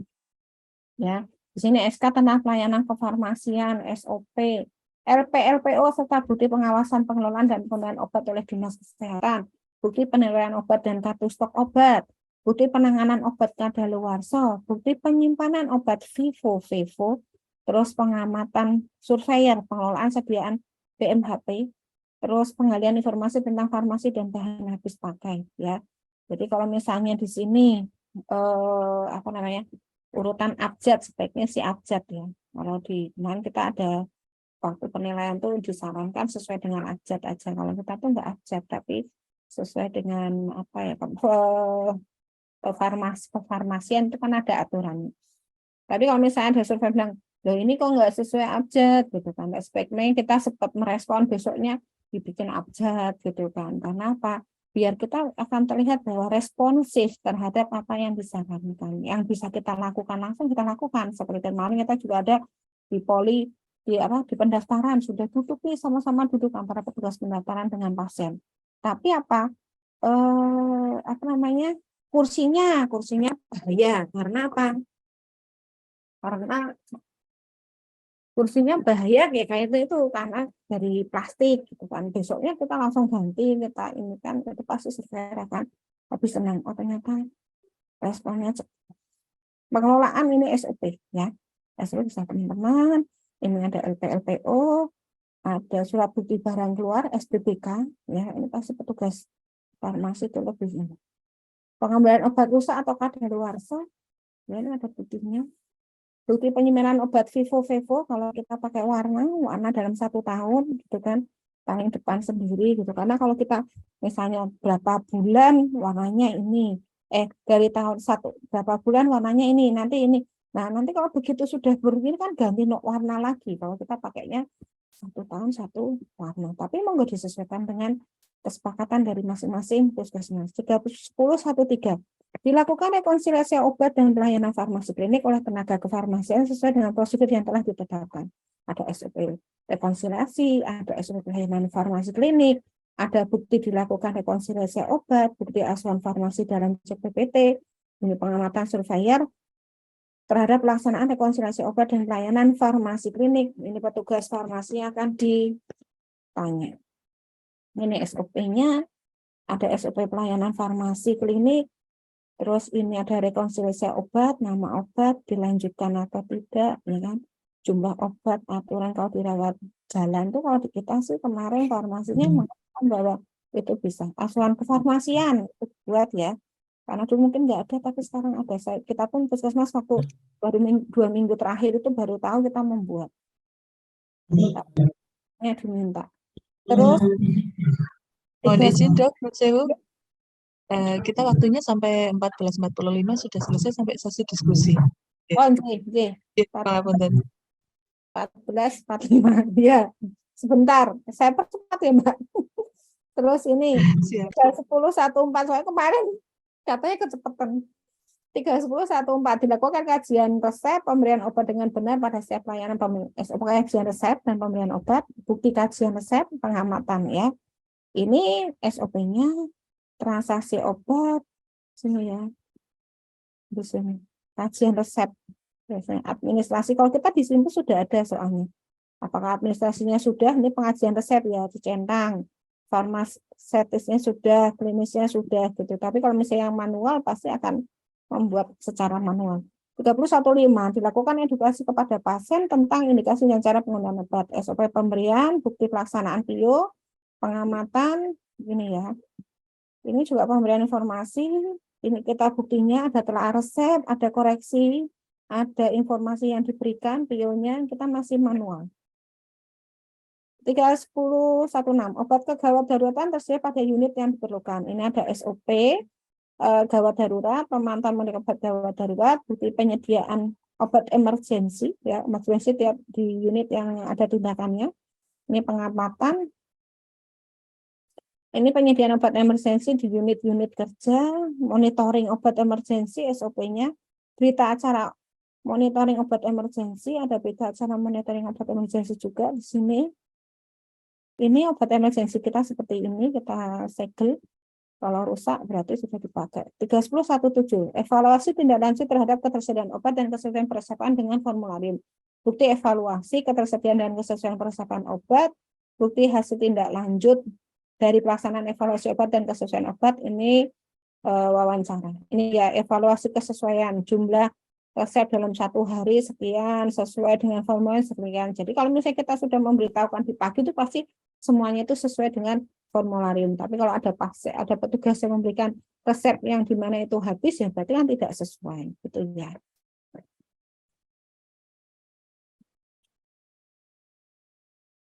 Nah, ini sudah selesai. Terima kasih atas perhatiannya. Maaf kalau masih ada banyak kekurangan. Sekali lagi bahwa ini adalah referensi, bukan berarti ini benar nggak. Memang kita kemarin sudah survei itu tadi nggak usah takut untuk teman-teman survei, semakin cepat survei itu selesai, teman-teman semakin akan lega. Seperti saya saat ini juga sudah kemarin 3 hari sudah selesai, itu sekarang lebih ayem gitu ya, tetap semangat. Monggo Mbak Yani, matur nuwun. Assalamualaikum warahmatullahi wabarakatuh. Waalaikumsalam warahmatullahi wabarakatuh. Terima kasih Dokter Diana untuk paparannya. Mungkin ini karena waktunya kita sudah cukup sore ya. Untuk selanjutnya kita lanjutkan dengan sesi diskusi karena sudah banyak sekali pertanyaan yang masuk. Mungkin bisa dibantu untuk Mbak Inaya atau Mas Zaki, monggo list pertanyaan untuk Dokter Diana di sesi ini. Mulai yang mana ya Mbak? Ya, atau mungkin bisa kita masuk. Oke, oh Mbak Eka yang mau share. Saya tadi bingung mulai dari yang mana.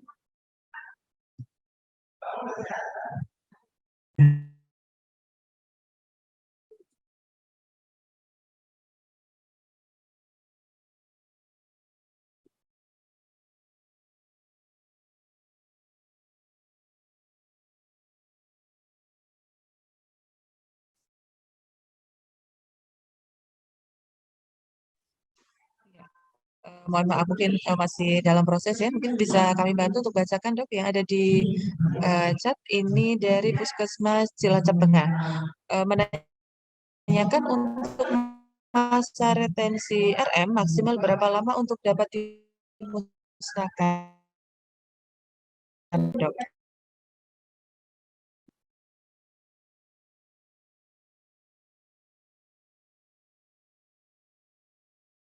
Ya. Halo. Baik, oke. Ini kami bacakan Dok yang ada di chat. Ini ada Puskesmas Kangkung, Kendal. Pada penulisan nama lengkap yang panjang, namun tempat RM-nya tidak muat, bagaimana caranya, Dok? Monggo. Oh ya. Tadi kalau yang retensi itu biasanya 2 tahun.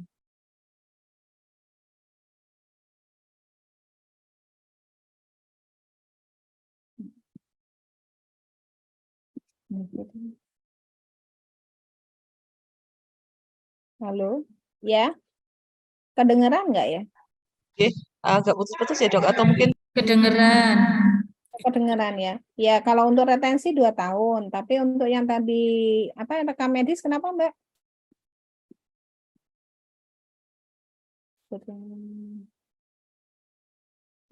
Iya, Mbak. Mbak, oh ya, dari Puskesmas. Oh ya, ini. Untuk pasien dirawat jalan, bagaimana dengan pemulangan dan TL-nya? Kalau misalnya dirawat jalan itu untuk pemulangan dan TL-nya itu misalnya kalau pasien-pasien yang kita butuh stabilisasi, ya kan? Untuk stabilisasi itu bagaimana kriterianya kalau misalnya dia dirawat apa namanya setelah distabilisasi pulang atau dirujuk gitu ya. Untuk Karanganyar, resume medis pasien selama dirawat apakah beda dengan resume medis yang dibawa pasien saat pulang gitu kan. Kalau resume pasien sebenarnya bisa sama biar kita lebih simpel itu nggak apa-apa, monggo aja. Untuk ada perbedaan resume medis dan resume klinis ya. Kalau tadi di dalam pokok pikirannya itu kan ada resume medis, ada resume klinis juga ya. Itu bisa sama juga nggak apa-apa ya. Untuk Cipari, dokumen apa saja yang dibawakan pada saat pasien pulang? Biasanya resume medis, resume pasien pulang ya kan. Tapi di situ harus lengkap. Misalnya dia diberikan pengobatan apa, sakitnya apa, itu lebih mudah untuk mempermudah kita misalnya di dalam rawat jalan nggak tertulis secara lengkap, tapi di situ kan sudah ada. Jadi untuk pengobatan selanjutnya lebih mudah. Untuk Puskesmas Cebongan, dia diberi resume pusat rawat jalan itu untuk yang memerlukan stabilisasi saja ya. Untuk Banyudono, untuk kriteria 371 terkait rujukan dilakukan untuk rujukan dari unit gawat darurat ke FKTRL atau dari poli umum ke poli umum, poli kaya, poli gigi ke poli di rumah sakit. Karena secara garis besar seperti kriterianya hanya untuk rujukan dari UPD untuk puskesmas rawat jalan. Jadi kalau untuk 371 terkait dengan rujukan dilakukan dari unit gawat darurat ke FKTRL, misalnya kalau ada kegawat daruratan kan kita rujuk. Nah itu kan kita biasanya itu kan telepon ya, oh ini diinikan, nanti di sana kita minta ininya aja, minta konfirmasi apa yang diminta, oh ya diterima, kan kita ada tanda tangan, ada buktinya gitu. Bukti stempel atau tanda tangan dari petugas rumah sakit. Itu kan untuk SBAR. Untuk apakah monitoring selama rujukan itu nanti dijadikan satu dengan RM pasien yang dirujuk atau bagaimana? Ya sebaiknya dijadikan satu dengan RM pasien. Untuk Puskesmas Raci, mohon izin bertanya dok, untuk pengertian pemulangan pasien apakah itu berlaku pada pasien rawat inap saja? Kalau pengertian pemulangan pasien yang tadi saya katakan bahwa dirawat jalan pun bisa, kalau seandainya butuh stabilisasi, ini sebenarnya pertanyaannya sama dengan yang tadi ya.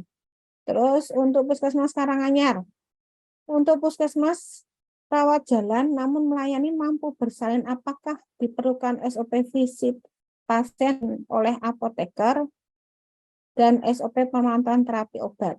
Ya, kalau dia berupa mampu persalinan kan juga ada ini ya dikasih obat atau tidak.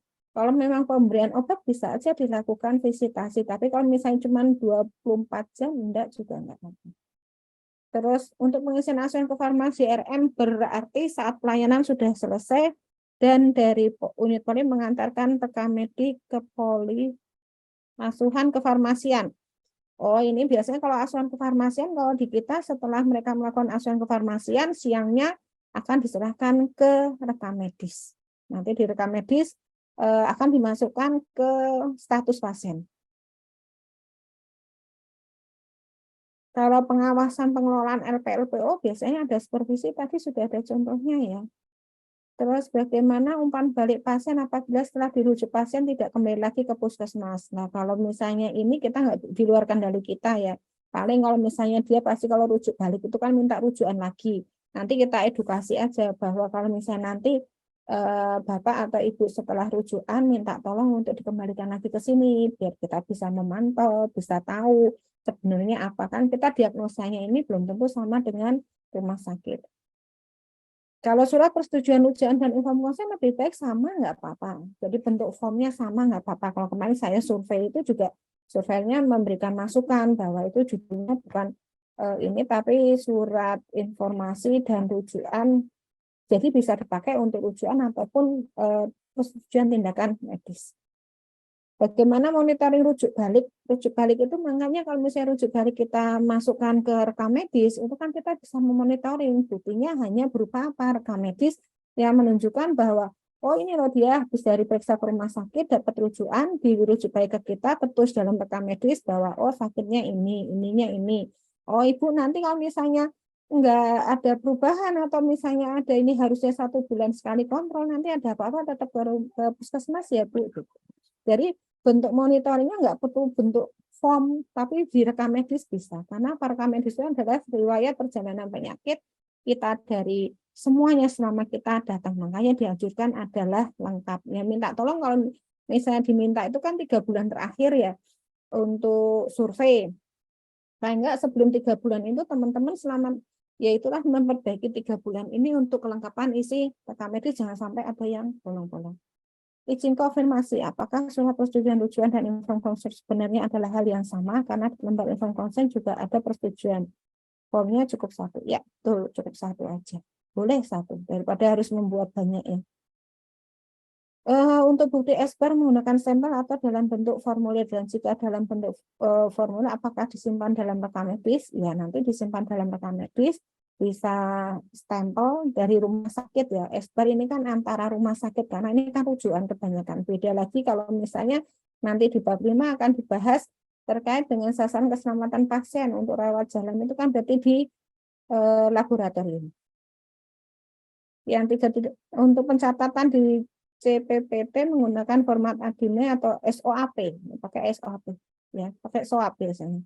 SOAP ditambah dengan apa tadi, ada edukasi, ada efek samping obat gitu ya, biar lengkap sekalian. Terus nanti kalau misalnya ada anestesi mungkin tadi sudah dijelaskan, masukkan lagi ke dalam rekam medis gitu kan. Ada pra pembedahan, sesudah pembedahan gitu. Pemusnahan rekam medis tetapi sudah melaksanakan retensi, apakah membuat berita acara pemusnahan juga? Sebaiknya iya, karena itu kan diminta buktinya. Retensi sudah atau belum? Sudah lah, buktinya mana? Berita acara, yang buat berita acara ya. Sesuai EP. Untuk bab 7, berarti bukan hanya rujukan gawat darurat. Apakah rujukan rawat jalan juga harus dilengkapi sesuai EP?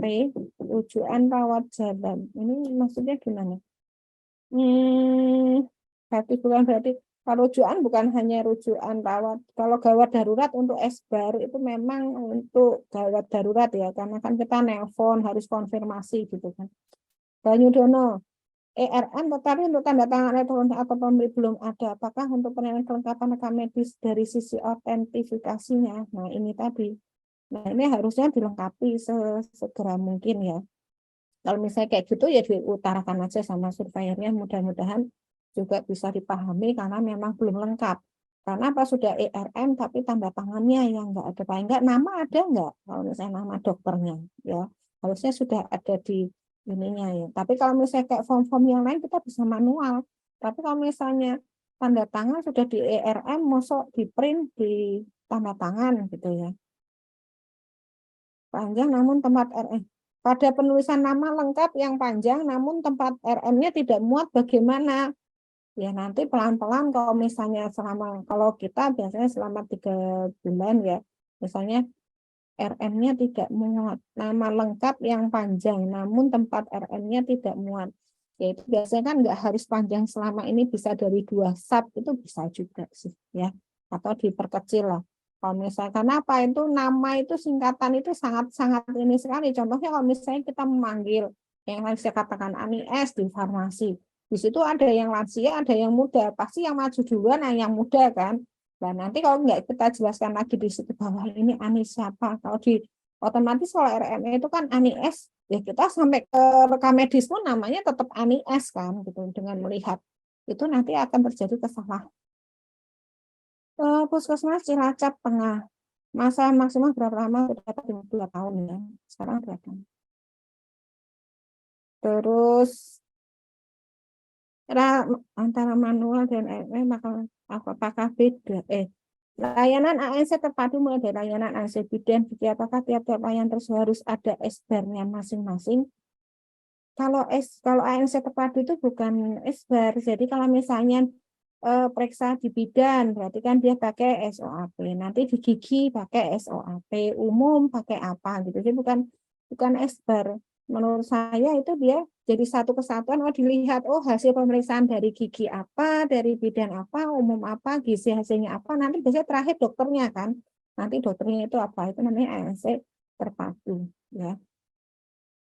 Masa retensi antara rekam medis manual dengan RME apakah beda? Nah, ini nanti coba saya cari ini ya. Saya tahunya itu yang seperti manual. Kalau RME itu diretensi, nanti ini PR buat saya ya, maaf ya. Nanti kita akan ini kan ke Sianesnya. Puskesmas Karanganyar. Untuk kriteria 3.9C, apakah benar standarnya PISPK di KMK pemeriksaan berisiko tinggi? Oh iya, mungkin itu salah ketik aja, maaf. Banyudono 1. SK terdiri dari beberapa SK, apakah itu bisa dijadikan satu SK pelayanan laboratorium atau harus SK sendiri-sendiri? Kalau misalnya memang menjadikan suatu SK payung, teman-teman harus lengkap gitu ya. SK pelayanan laboratorium di situ di lampirannya itu harus lengkap. Sebenarnya kalau SK itu kenapa saya bilang mengatakan bahwa harusnya diidentifikasi SK bab 1 sampai bab 5 gitu kan. Contoh lah, katakanlah ada SK penanggung jawab di puskesmas gitu kan. Kalau di kita, kalau misalnya sudah diidentifikasi, kita akan bisa mengetahui mana sih yang akan kita sebenarnya cuma satu gitu. Kalau teman-teman mencermati diidentifikasi, itu pasti ada tulisannya terintegrasi dengan bab ini. Berarti kalau menurut saya itu sama. Jadi kalau di kita kayak SK indikator, SK penanggung jawab gitu kan, kita jadikan satu tapi harus lengkap. Kayak misalnya penanggung jawab dari sisi apa?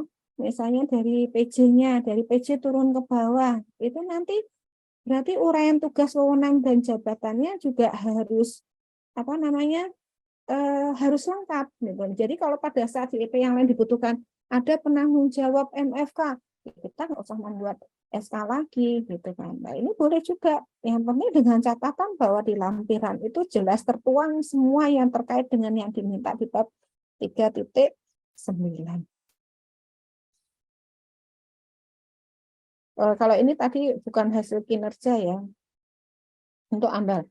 Karena untuk cek kelengkapan kami, apakah semua pasien yang hari itu dilakukan pemeriksaan kelengkapannya atau semua, lebih baik semua. Kalau kita, saya pengalaman di 2 puskesmas, sebelum saya di Ngemplak, itu semuanya dilakukan pemeriksaan kelengkapan. Karena kita nggak tahu, misalnya surveyor itu minta 3 bulan ke belakang ya, jadi teman-teman itu mulai sekarang disiapkan untuk rekam medis itu 3 bulan ke belakang. Untuk informasi rujukan dan rujuk apakah hanya untuk kasus gawat darurat atau kasus rujukan spesialistik. Kalau misalnya persetujuan rujukan itu kan biasanya kalau spesialistik kan nggak perlu inform konsen, ya kan langsung bikinkan rujukan. Tapi kalau misalnya gawat darurat itu kan harus ada persetujuan, dia harus milih rumah sakit dan sebagainya. Rentang nilai rujukan untuk pemeriksaan laboratorium itu berarti rentang nilai normal. Jadi misalnya di sampingnya, oh ini hasilnya sekian, rentang nilainya berapa. Biasanya kalau itu kan kita tahu alat dan ininya pasti beda. Jadi harus ada rentang nilainya. Mohon izin, Dokter Diana. Nah, udah Eh, selesai. Oke, untuk pertanyaannya barusan sudah mencapai 37 pertanyaan. Hendak dilanjutkan atau bagaimana gitu? Saya lanjutkan sebentar aja ya Mbak. Nanti Oke, siap. Baik, PR. Dok. Terus yang puskesmas Raci, bukti penyampaian reagen yang tidak tersedia berupa apa? Ya misalnya kita pemberitahuan ke apa di masing-masing poli gitu kan. Oh ini nggak ada nih reagennya, nggak ada gitu aja sih, nggak ada yang resmi harus ini enggak. Oke, kita farmasi lah obatnya habis. Kalau saya biasanya tuh orang farmasinya tuh harus memberikan catatan kecil yang kita tempel di masing-masing poli mengingatkan bahwa ini tidak ada. Karena kalau kita dengan catatan itu aja pasti teman-teman kadang-kadang juga nggak memperhatikan kan gitu. Satu itu apa saja? Kalau pelayanan lab 1 sampai 9 tadi coba dilihat di dalam pokok pikiran ya, ada 1 sampai 9. Jadi kalau di SOP itu SOP pelayanan lab itu mencakup semua yang ada di angka 1 sampai 9 yang ada di dalam pokok pikiran. Pernah melakukan pemusnahan rekam medis sama sekali ya nggak usah. Kalau memang nggak pernah dilakukan pemusnahan ya Nah, masuk mau dilakukan pemusnahan, ya nanti diutarakan aja ke surveyornya. Kita belum pernah melakukan pemusnahan, tapi harusnya kan dilihat nanti yang terakhir itu tahun berapa gitu kan. Itu ya, kalau misalnya ada itu di sebelum ini ya, oh ternyata masih retensi 2 tahun, berarti dilakukan pemusnahan ya, berarti sebelum penilaian bisa aja dilakukan pemusnahan. Gitu ya. Sebenarnya kalau kayak gitu itu bisa kita mengutarakan ke surveyor itu nggak apa-apa. Mereka memahami kok, nggak usah. Tapi kadang-kadang teman itu kan udah grogi ya. Saya sendiri aja penilaian kemarin juga grogi sih. Gitu. Regulasi dan dokumen laborat saat COVID dan sesudah COVID. Nah, kalau regulasi ini kan kita, pengalaman saya kemarin itu tidak ditanya masalah COVID ataupun sebelum ataupun sesudah COVID gitu kan. Karena kita berpikir ini kan yang sekarang yang COVID itu sepertinya sudah tidak ditanyakan lagi, dan saya sudah mendampingi beberapa di puskesmas yang maju di Semarang itu. Kita kemarin Juni ini ada 7, besok Juli itu ada 9. Dan itu antara sebelum atau sesudah COVID itu enggak diinikan ya. Jadi jangan khawatir. Siapkan yang ada sekarang aja, saat ini aja, jangan terlalu apa ya. Itu aja kita sudah banyak sekali ya teman-teman ya. Kalau SK itu aja saya sekitar ada, itu sudah digabung-gabung gitu. Itu ada 97 atau berapa gitu. Siapakah yang mengawal terhadap waktu pelaporan hasil lab dan bagaimana caranya? Ini biasanya di mutu bisa ya. Sampel yang secara acak atau bagaimana. Kalau ini waktu pelaporan hasil lab itu kita semuanya, tidak ada acak. Karena kalau misalnya enggak semuanya pasti nanti akan terlewat. Biasanya bilang kalau telah resep semuanya susah Bu, tapi ada di puskesmas itu dia bisa melakukan semua. Satu puskesmas bisa melakukan semua, kenapa yang lain tidak? Ya. Rekonsiliasi obat pada pasien puskesmas rawat jalan itu kan biasanya kita menanyakan kemarin minum obat apa, ya kan biasanya sebelum ini dia tidak apa, obat yang ada di rumah ataupun kalau itu di puskesmas saya loh ya, kadang-kadang kan ada yang berpendapat bahwa itu dirawat inap saja, itu monggo. Menggunakan apakah resep obat harus dicetak, jika tidak dicetak bagaimana proses telaah resepnya. Nah ini kalau misalnya RMR telaah resepnya kayak tadi kita di Semarang sudah ditambahi checklist ini ya. Kalau misalnya nggak ada pakai manual kertas buku aja bahwa kita sudah telaah resep terhadap ini bisa. Dulu kita nggak ada kayak gitu, kita pakainya manual. Tapi karena memang di RM sudah dikembangkan menjadi ada telaah resep, tinggal centang gitu. Hanya untuk ke poli, apakah prosedurnya sama supaya jangan, nggak usah, biasa aja kalau cuma hanya ke poli kayak rujukan biasa saja. Kemudian untuk penggunaan resiko jatuh itu apakah harus setiap pasien datang atau bagaimana Bu? Oh ini kalau masalah resiko jatuh nanti kita bahas di bab 5 ya, nanti ketemu dengan saya lagi mungkin kalau yang resiko jatuh itu dengan saya atau Dokter Via nanti akan dibahas tanggal 1 Juli itu. Gitu Mbak Yani. Nanti kalau mau kontak, monggo nomor telepon saya 081-2281-4265. Sekali lagi teman-teman nggak usah khawatir terkait dengan maju akreditasi. Semakin teman-teman itu cepat maju, semakin cepat selesai. Karena apa? Semakin diundur ya kita mau bilang siap, ya sampai kapanpun nggak akan siap gitu kan. Kalau saya prinsipnya seperti itu, semakin cepat semakin cepat kita lalui, semakin cepat kita selesai. Ya jadi nggak usah khawatir kalau sekarang itu kalau surveyor itu juga menurut saya nggak seperti dulu lah. Kita hanya bentuknya bimbingan. Itu tadi daring itu kita hanya memeriksa dokumen yang saya katakan bahwa apa yang di-download teman-teman di mana? Di DFO itu adalah selengkap-lengkapnya gitu kan. Dalam arti lengkap boleh itu akan menambahkan suatu nilai gitu kan. Yang utama adalah pemahaman teman-teman dalam hal menjawab. Jangan hanya orangnya itu saja. Jadi merata bergantian itu akan lebih bagus lagi. Jadi tetap semangat gitu ya. Itu dari saya, kalau ada salah kata selama saya dalam penyampaian, saya minta maaf, kita hanya sharing aja, bukan berarti saya yang benar enggak. Karena memang akreditasi itu yang memang harus kita lalui dan kita hadapi. Semakin teman-teman mundur ya semakin enggak selesai-selesai gitu loh ya. Jangan khawatir, banyak bisa konsultasi ke Sianesia ataupun kelas sih, monggo. Terima kasih. Wassalamualaikum warahmatullahi wabarakatuh.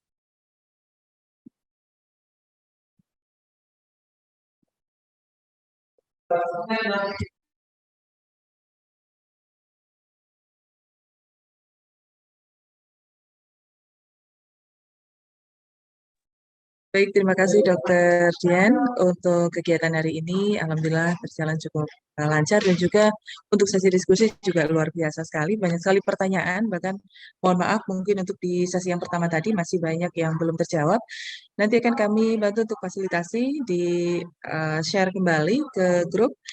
Dan kami ucapkan banyak terima kasih kepada seluruh narasumber dan juga kepada seluruh peserta yang telah mengikuti kegiatan hari ini sampai dengan selesai.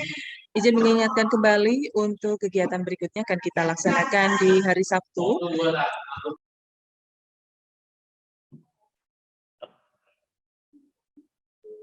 Ya, mohon maaf, kami ulangi. Mengingatkan kembali untuk kegiatan berikutnya akan kita laksanakan di hari Sabtu, tanggal 1 Juli tahun 2023. Kaitan dengan beberapa hari ke depan. Beberapa hari ke depan, mohon maaf, ini ada cuti bersama ya, mungkin libur karena kita ada Idul Adha dan nanti akan kita lanjutkan di hari Sabtu. Jadi pastikan Bapak dan Ibu untuk mengikuti kegiatan kami selanjutnya. Untuk materi, kemudian juga link absensi sudah kami share di WA Group. Jadi silakan yang bergabung untuk segera mengisi. Demikian kami dari Senesia pamit undur diri. Mohon maaf apabila selama kegiatan masih banyak kekurangan. Mudah-mudahan hari ini materi yang disampaikan dan juga diskusinya memberikan manfaat untuk Bapak Ibu semua. Terima kasih. Billahi taufik wal hidayah. Wassalamualaikum warahmatullahi wabarakatuh.